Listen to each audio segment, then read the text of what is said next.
We want to go now to former FDA Commissioner Dr. Scott Gottlieb. He sits on the board of Pfizer and Illumina, which is a company that is working on sequencing the virus variants. He is in Westport, Connecticut this morning. Good morning to you. Good morning. You just heard the incoming CDC director say 500,000 deaths by mid-February, that this will get worse. Do you agree?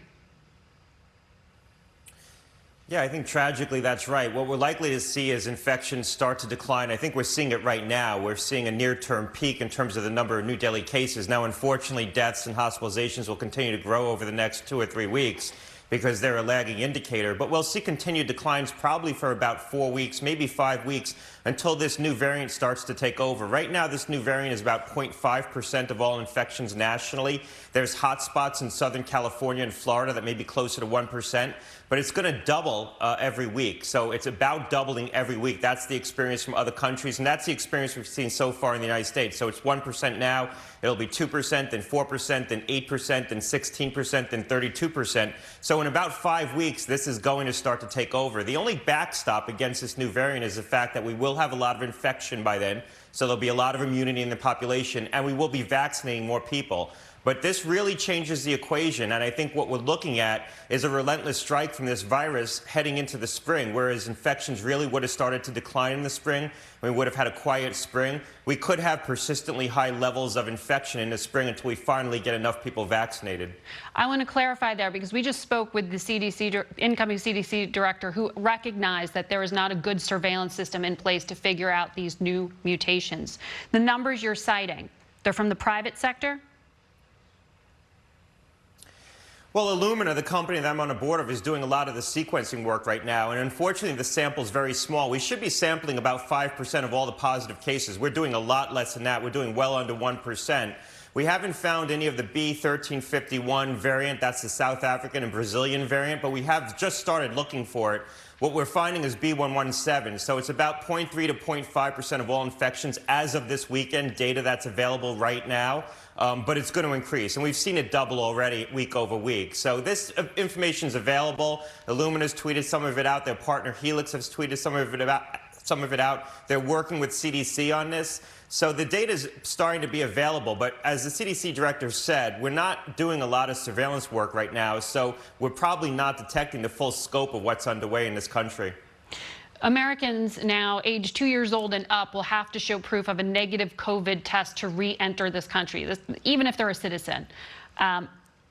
Will that make a difference, these kind of travel restrictions, in reducing these other strains from permeating? Well, it's going to have some impact. I think it's hard to estimate how much it's going to really affect introduction into the United States. And the bottom line is these strains are already here. Even B1351 is probably in the United States now, even though we haven't detected yet. I think testing people as they come in, you're going to catch some cases, but it's also going to be a deterrent. People who think they might be infected or might have been exposed to someone who's been infected, if they know there's a surveillance system in place, they're going to be less likely to get on a plane because they're not going to want to get caught in a quarantine. So I think it's going to be more effective as a deterrent than actually catching positive cases as they come in. But it's something, it's something that we can do. I just think we need to be honest with ourselves that these strains are here right now. We need to start taking action. The simple things are still going to work. Wearing masks, avoiding crowds, and the quality of the mask really matters right now. If you wear a higher quality mask with this new infection, that's going to be very important. That means surgical or N95, and B1351 is what you're calling South African strain, is that correct? Right. Okay. Right. That's the South African and the Brazilian strain. And the Brazilian. Okay.